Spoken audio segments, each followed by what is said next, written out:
Apreciado doctor Emerson, mi saludo especial para usted y mi mensaje para toda la comunidad bananera de Colombia. Y es que este es un sector que tiene un gran valor en el desarrollo rural de nuestro país. Es tecnología, es capital humano, potencial exportador, cadena de valor, y por eso ha sido una prioridad de nuestro gobierno abrirle mercados, abrirle oportunidades y, como dice ese adagio, obras son amores, y eso es lo que con el ministro Rodolfo Sea hemos venido consolidando. Usted me acompañó a la República Popular China y logramos abrir un mercado enorme para el banano colombiano. Hemos consolidado también nuestra llegada a Corea, en donde el gobierno de Corea del Sur ha visto cómo en el desarrollo de los tratados de libre comercio se le puede dar una oportunidad enorme a Colombia. Y por supuesto, seguimos abriendo nuevas fronteras. Hemos dado pasos importantes en Filipinas y esperamos en otros lugares del Asia también posicionar este gran producto.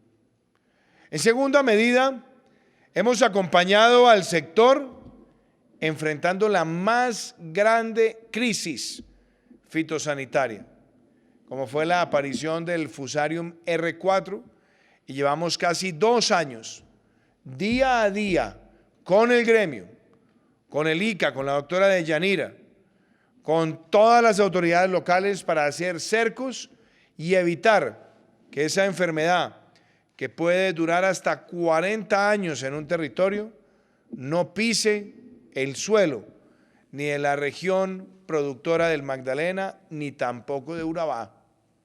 Eso se ha hecho con enorme rigor, con medidas de bioseguridad, con bioprotocolos y además, hay que decirlo, con un trabajo científico de carácter permanente. Hemos acompañado al sector también en que hay una mayor cultura de consumo interno en el país. Nosotros sabemos que este es un producto de exportación, pero también es importante que el producto se conozca en Colombia y que en nuestro país entendamos que un mayor acceso al potasio por parte de los niños en etapa de desarrollo de su corteza prefrontal del cerebro constituye también algo necesario e importante para su salud. Y en ese sentido también hemos acompañado la agenda de innovación que Augura ha puesto en marcha para tener producto terminado a través de múltiples presentaciones dentro de nuestro país, que van desde las tortas de banano hasta los paquetes especializados que tienen un alto componente nutricional y que también son generadores de empleo para madres cabeza de familia. Y me motiva también que ha sido con el sector, donde hemos dado muchísimos pasos. Hemos podido llegar, por ejemplo, a un anhelo, al piso mínimo social rural, tarea que trabajamos tiempo atrás con el doctor Juan Camilo, con usted, doctor Emerson, el ministro Rodolfo Sea y con otros dirigentes gremiales del sector agropecuario, para poder ir dando pasos hacia la formalización laboral y la protección para la vejez de esa Colombia rural. Hemos dado pasos también importantes que hoy de pronto no se recuerdan, cuando muchas veces existe más la tentación del micrófono al diálogo constructivo. Y lo digo con mucha claridad, hemos podido acompañar al sector en algo tan trascendental como fueron los incentivos para la constitución de empresas agropecuarias con los descuentos del impuesto de renta. Y algo también fundamental, el que pudiéramos en Colombia descontar el IVA de los bienes de capital, algo que también ha ayudado al fortalecimiento de una agroindustria y que también de alguna manera se traduce con la cifra más diciente. Hemos consolidado las mayores exportaciones agropecuarias en la historia de Colombia en nuestro gobierno. Y claro, también hemos dado pasos para llegar con el Banco Agrario, para llegar con productos de crédito, con esquemas de garantías, para llegar también con soluciones de carácter científico, uniendo los esfuerzos de investigación y desarrollo de Augura con los trabajos que se adelantan por parte de Agrosavia en todos sus centros, incluyendo el de Tibaitatá y también el que tiene presencia en el departamento de Córdoba. Hemos dado pasos también estructurales para que la infraestructura y las grandes vías de nuestro país vayan de la mano con la consolidación de los corredores de competitividad también para este sector.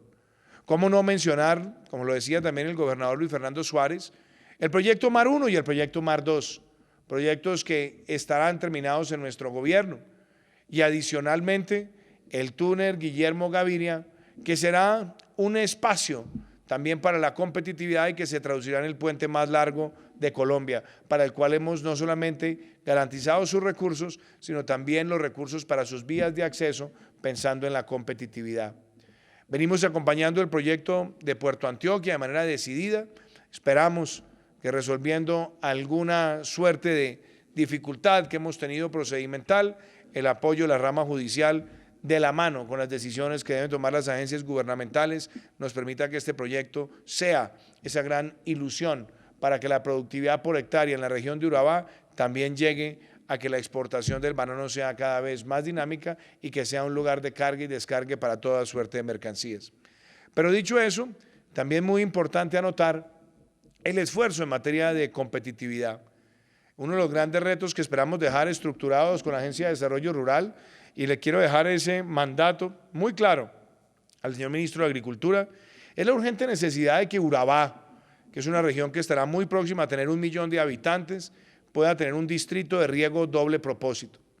Riego para llevarle el agua a las comunidades, pero también riego para ayudar al desarrollo agroindustrial y donde solamente la implicación que tendría en el sector del banano es casi llevar a la región de Urabá a una productividad por hectárea similar o superior a la que se puede tener en una región como la del Magdalena, que se ha distinguido por la productividad por hectárea. Esas son apuestas de largo plazo y que también se unen a otras diversificaciones productivas en la región. Y debo también mencionar que gracias a nuestro gobierno hemos podido fortalecer un presupuesto de vías terciarias, que es el más grande que se ha tenido en una vigencia en nuestro país. Estamos hablando que entre lo que teníamos de inversión 2020, 2021 y 2022 serán más de 1.2 billones de pesos para vías terciarias en Colombia, algo que nunca se había visto en una vigencia tan corta y que representa también competitividad rural. Eso también podemos nosotros llevarlo al caso de las inversiones en materia de agua y saneamiento y electrificación rural. ¿Cómo no mencionar también el fortalecimiento de la educación virtual y técnica, que también se ve hoy mucho más afincada que en el pasado en las regiones productoras de banano de nuestro país? Es decir, y en conclusión, frente a estos esfuerzos se ha hecho un trabajo para el sector y seguirá contando el sector con un gobierno amigo. Y quiero también aprovechar esta ocasión para hablarle a todos los afiliados de Augura, hablarles con claridad. Nuestro país cerró el año 2019 con un crecimiento por encima del crecimiento mundial, por encima del crecimiento de la OCDE, por encima del crecimiento de los países de la Alianza del Pacífico. Cerramos el 2019 con el menor déficit fiscal de los últimos 7 u 8 años y por primera vez desde que existe la regla fiscal con un superávit fiscal primario. Empezaron los meses de enero y febrero del año pasado y estábamos creciendo por encima del 4. Y se vino para el mundo esta gran tragedia que ha sido el COVID-19. Es la peor crisis mundial que se haya visto desde la Segunda Guerra Mundial.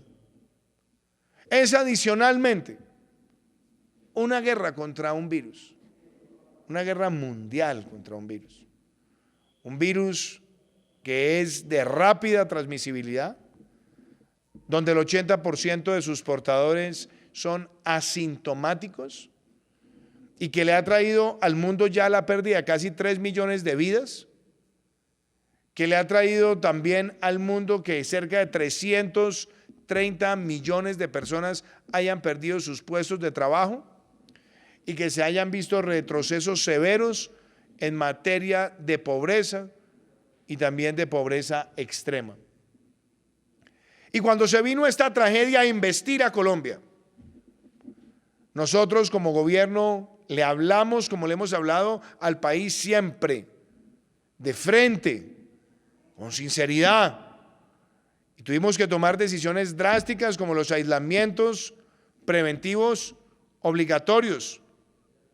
Y también logramos en un tiempo récord duplicar las unidades de cuidado intensivo, adquirir 35 millones de vacunas, crear una facilidad de más de 100 laboratorios en el territorio y un paquete de ayudas económicas sin precedentes en la historia de Colombia.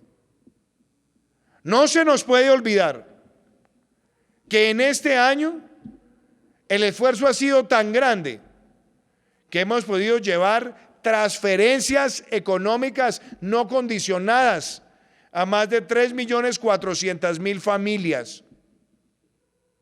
3.400.000 familias han recibido por más de un año el ingreso solidario y lo tienen inicialmente hasta el mes de junio de este año. 3.400.000 familias que nunca habían recibido una ayuda del Estado han tenido los recursos para solventar una parte importante de los efectos de esta pandemia. No se nos puede olvidar que en medio de esta coyuntura, 1 millón de familias en el 2020 y 2 millones de familias en el 2021 están recibiendo la compensación del IVA, devolución o pago anticipado, como se le quiera llamar. No se nos puede olvidar que en este año se ha creado el programa de apoyo al empleo formal PAEF, que ha beneficiado a más de 170.000 empresas, muchas también empresas agropecuarias, y que gracias al PAEF han recibido por primera vez en una coyuntura adversa en nuestro país un subsidio de 40 o 50% del salario mínimo legal mensual para esos trabajadores de empleadores que han visto afectados sus ingresos 20% o más con ocasión a la pandemia. Más de un año hemos tenido esa herramienta y esa herramienta se traduce en la protección de puestos de trabajo. Son más de 3.400.000 puestos de trabajo que han sido protegidos a través de esa herramienta. No se nos puede olvidar que pusimos en marcha el Fondo de Solidaridad Educativa y que le ha permitido a cerca de 700.000 jóvenes tener matrícula cero ante la embestida de esta enfermedad que podría llevar a unas cifras de deserción educativa abismales. No se nos puede olvidar que hemos lanzado un programa de acceso al crédito donde la nación por primera vez garantiza 80 o 90% y que se traduce en más de 20 billones de pesos que han sido garantizados a través de esas herramientas. No se nos puede olvidar, hemos tomado decisiones de reprogramación tributaria, reprogramación de pagos, de servicios, y que hemos empleado también una gran capacidad para que tengamos giros extraordinarios a 2.7 millones de familias en acción, a más de 500.000 jóvenes en acción y a cerca de 1.7 millones de adultos mayores. No hay un programa social en la historia de nuestro país de semejante envergadura frente a una crisis. Reacciones extraordinarias ante una crisis extraordinaria que golpea al mundo. Y además, en medio de esta coyuntura, el año pasado, en el mes de julio, lanzamos el Compromiso por Colombia, un programa de obras y de inversiones privadas, público-privadas y públicas, de más de 140 billones de pesos para ejecutarse en el corto, mediano y largo plazo, para generar 2 millones de puestos de trabajo. Esa ha sido la respuesta que hemos tenido ante semejante coyuntura. No somos los únicos. Muchos países del mundo han tenido que hacer estos esfuerzos. Pero lo cierto es que estamos hoy en una coyuntura donde tenemos que partir de varias realidades. Una, los países tienen que estabilizar sus finanzas públicas ante esta realidad. Que una cosa era el supuesto de que esto duraría un año y otra muy distinta al supuesto que hoy ve el mundo, y es que vamos a convivir con el coronavirus mucho más de lo que desearíamos, porque sabemos, como lo dice la OMS, que nadie está a salvo hasta que todos estemos a salvo, que hay mutaciones, cepas, linajes, que además, mientras se logran los ciclos de vacunación, estaremos pasando por distintos picos en todo el mundo. Y por supuesto, las finanzas públicas de los países tienen que adaptarse a esta coyuntura, pagando lo que ha sido la reacción y al mismo tiempo garantizando su sostenibilidad, mucho más cuando el Fondo Monetario Internacional ha dicho públicamente el pasado mes de abril que a cierre del año 2021 el promedio mundial de deuda sobre PIB será del 99%, lo cual sencillamente quiere decir que los países vamos a tener que competir para lograr el endeudamiento necesario que nos permita hacer materializable nuestros anhelos, nuestros programas, nuestros proyectos en los próximos años. Entonces, la estabilidad de las finanzas públicas no es un juego. Con eso no se juega. Colombia nunca ha jugado con eso y las decisiones hay que tomarlas a tiempo, con sinceridad, con eficacia. Pero el reto más grande que tenemos es proteger a los más pobres, a los más vulnerables, a los más expuestos a los estragos de esta pandemia, a los que viven del rebusque, a los que han estado en las calles, en las veredas de nuestro país en condición de vulnerabilidad y que para proteger la salud de todos están y han estado dispuestos siempre a seguir el llamado de la autoridad sanitaria para quedarse en casa pensando en la salud de todos. Razón de más para que nosotros nos pongamos la mano en el corazón y entendamos que en esta coyuntura hay necesidades que ya vimos que se pueden atender.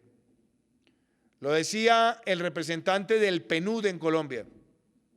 Si no se hubiera tenido el apoyo de estos programas sociales, hubiéramos perdido 2 millones de personas más en materia de pobreza y más de 4 en materia de pobreza extrema. Y hubiéramos tenido una disparada de la desigualdad, que como lo decía también el PNUD hace 2 días, en su estudio reciente, las medidas adoptadas en medio de la coyuntura de carácter social han hecho que el coeficiente de Gini, que mide la desigualdad, prácticamente se haya mantenido similar al de la situación prepandemia. Eso muestra el alcance de estas medidas. ¿Y por qué una transformación social sostenible? ¿Y para qué una transformación social sostenible? Para que esta sociedad no deje atrás la equidad en medio de esta situación. ¿Para qué esta transformación social sostenible? Para que más familias tengan el ingreso solidario y salgan adelante en medio de esta coyuntura. ¿Para qué la transformación social sostenible? Para darle educación universitaria gratuita a los estudiantes que van a las universidades públicas de estratos 1, 2 y 3. ¿Para qué la transformación social sostenible? Para subsidiar la generación de nuevos empleos. Que los nuevos empleos que se generan, especialmente en los jóvenes, el empleador no tenga que pagar la seguridad social y que ese sea un subsidio del Estado por un periodo de 5 años. No hay un ejercicio de esa naturaleza en nuestro país y lo estamos poniendo en marcha para detonar empleo en medio de esta coyuntura. ¿Para qué la transformación social sostenible? Para extender el PAEF durante el año 2021. ¿Para qué la transformación social sostenible? Para bajarle la carga a la micro y pequeña empresa donde se genera más del 80% de los puestos de trabajo y para que ellos tengan esa dinámica de generar empleo. ¿Para qué la transformación social sostenible? Para acompañar a esos colombianos en situación de vulnerabilidad para que tengan sus giros extraordinarios. Y desde luego, para que nosotros podamos cerrar brechas en medio de esta coyuntura. Ese es el sentido. Si no tuviéramos que atender los costos de la pandemia, no estaríamos enfrentando una situación de esta naturaleza. Pero no es solamente atender la estabilidad de las finanzas públicas, es atender prioritariamente a los más vulnerables. Porque estamos llegándole con esta herramienta, con esta transformación social sostenible, a más de 20 millones de colombianos. En un país donde esa población ha sido la más afectada, la más golpeada. ¿Y cómo hacerlo? Buscando solidaridad como principio.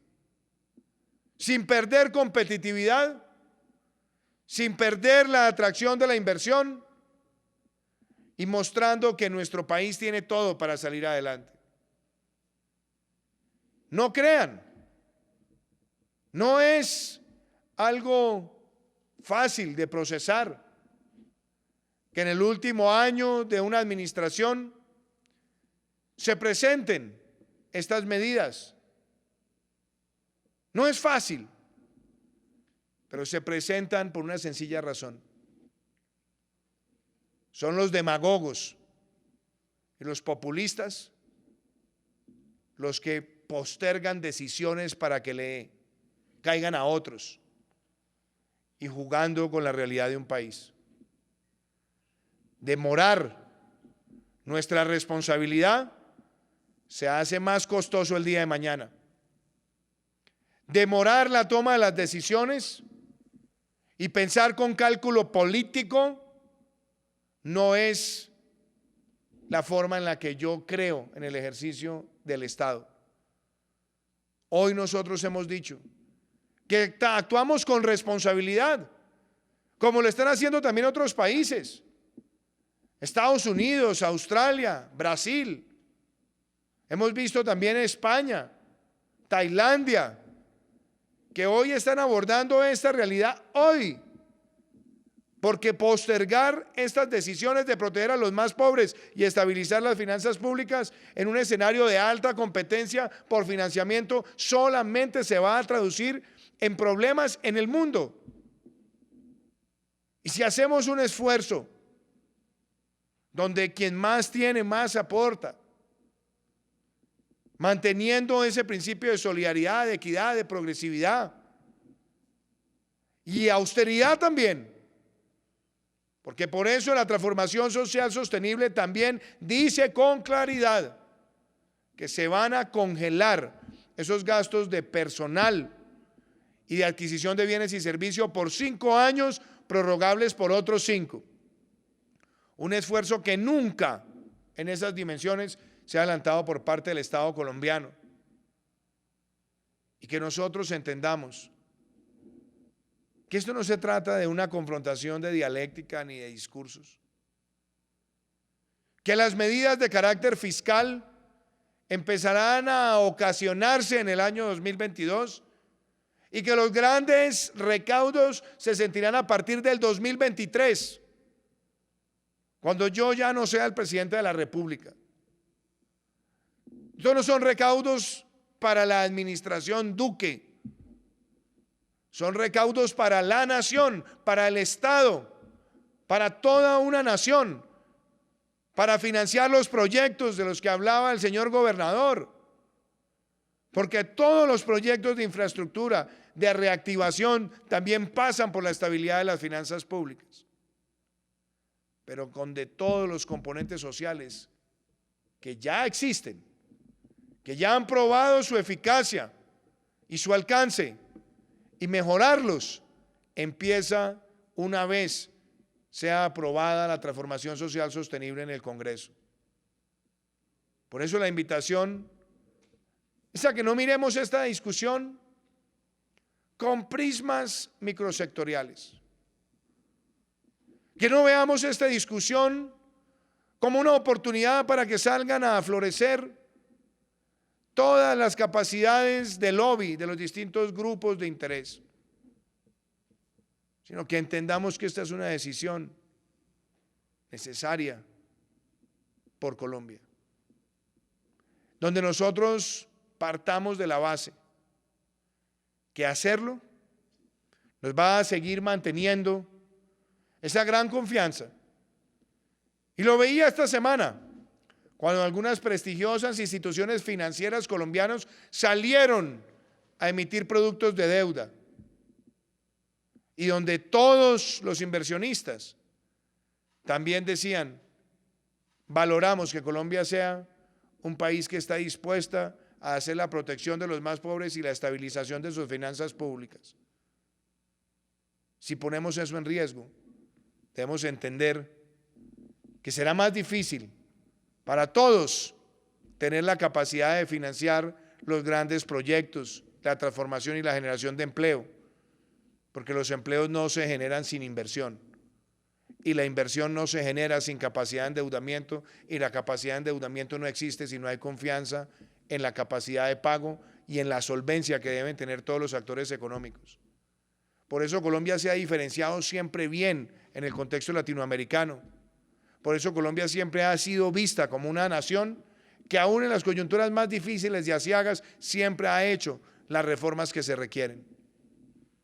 Hoy tenemos que pensar lo siguiente: si en el pasado se hicieron reformas fiscales para financiar la desmovilización, el desarme y la reinserción de unos pocos que estaban con armas en contra de las instituciones, y con esas banderas se promovieron decisiones fiscales de gran trascendencia, ¿cómo no lo vamos a hacer hoy por los más pobres de nuestra sociedad? ¿Cómo no lo vamos a hacer hoy por quienes más lo necesitan? ¿Cómo no lo vamos a hacer hoy para seguir sorteando la adversidad de una pandemia y alcanzando la vacunación masiva, la reactivación segura y una agenda social de país? Esa es la invitación. No es ver cómo nos defendemos en los juegos de intereses sectoriales, no, sino cómo construimos. Y por eso, ante la necesidad incontrovertible de estas decisiones, lo que más anhelamos es el espíritu constructivo, la altura en la discusión y la capacidad de propuesta de todos en el Congreso de la República. Esta tiene que ser una oportunidad para que cuando la transformación social sostenible salga adelante, no lo veamos como triunfos individuales, sino como un triunfo de país, de todos, del sector público, del sector privado, de los congresistas, de los gobernadores, de los alcaldes, de todos. Y que de una vez por todas entendamos que en una coyuntura de esta pandemia, aquí no hay logros individuales, por Dios. Aquí lo que logremos es de país. La vacunación masiva avanza y es un logro de todos, donde todos aportan. Y ahora la protección de los más vulnerables también tiene que ser un triunfo de todos. Eso es lo que pesa. Buscar esa gran combinación. Y no se necesitan que las conversaciones con los sectores sean en los reflectores o en los micrófonos, porque hay espíritus de diálogo constructivos. Están las instancias institucionales a las cuales estamos todos llamados a hacer los aportes como país.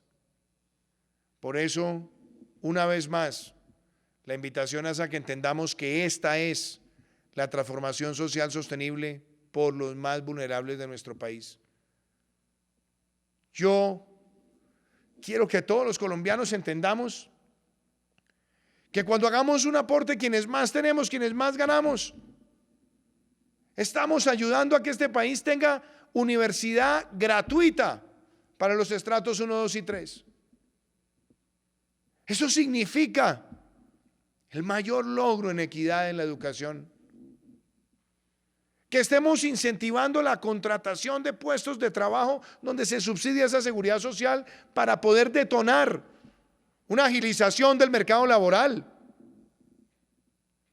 Que estaremos acompañando a esas familias vulnerables que con su ingreso solidario y con su devolución del IVA adquieren los alimentos. Como me lo decía la alcaldesa del Socorro hace unos días, gracias a ese ingreso solidario, no solamente son familias las que pueden hoy comer, sino que han activado la economía local del municipio para que se les pueda vender por parte de los productores del municipio. No dejemos de ver esas cosas y entendamos que este es un momento donde, sin lugar a dudas, son discusiones que traen elementos complejos y quizás también de molestia. Pero por esto esta no es una discusión distinta a la que salgamos de esta coyuntura siendo una sociedad mejor, más igualitaria y que proteja a quienes más han sufrido y a quienes más podrán sufrir toda vez que esta pandemia no ha terminado. Es a veces increíble, vemos los países con más alto nivel de desarrollo y aún siendo los principales productores de vacunas, teniendo que enfrentar cierres, restricciones severas y, como lo decía la OMS, viendo una mayor carga viral en los últimos días. Nosotros tenemos que estabilizar nuestras finanzas, pero mantener estas ayudas y tenerlas como la gran herramienta para proteger a los más vulnerables, mucho más durante este tiempo. Como lo decía también alguien, yo no estoy buscando nada distinto a actuar con responsabilidad por el país. Que cuando llegue la próxima administración el 7 de agosto del año 2022, encuentre unas finanzas públicas saneadas y unos programas sociales en curso para no tener que buscar soluciones con la presión de la inmediatez. Y eso se llama actuar con sentido patriótico. Yo quiero dejarle a todos los colombianos ese mensaje. Actuemos hoy por los más pobres. Esta agenda social ya existe. Quien quiera saber si Ingreso Solidario funciona, tiene 3.4 millones de familias para preguntarles qué significan esos ingresos. Si alguien quiere saber si la devolución del IVA funciona, tiene ya 2 millones de hogares que reciben esa devolución. Si alguien quiere saber si la gratuidad en la educación universitaria pública funciona, ahí hay 700.000 estudiantes que han recibido su matrícula cero en medio de esta coyuntura. Si alguien quiere saber si los giros extraordinarios sociales funcionan, ahí tiene 2.7 millones de familias en acción, 500.000 jóvenes en acción. Aquí no hay experimentos. Ya esos programas existen y debemos mantenerlos por el bien de nuestro país. Yo quiero enviarle un mensaje también de mucho aprecio al doctor Guillermo Rivera, presidente de Sintrainagro, y decirle también a Guillermo que una de las cosas que él me planteaba cuando tuve la oportunidad de conocerlo siendo candidato era cómo buscar la generación de nuevos empleos. Y hablábamos que uno de esos mecanismos era tal vez subsidiar la seguridad social para los nuevos empleados, que eso era una ayuda muy importante para el empleador. Eso está hoy en la propuesta de transformación social sostenible. que haya ese dinamismo para contratar a los jóvenes, mujeres mayores de 40, personas en condición de discapacidad, contratar nuevos trabajadores y que tengan ese apoyo por parte del Estado. De eso se trata la transformación social sostenible. Esos programas ya están, ya se conocen y deben perdurar. Muchísimas gracias.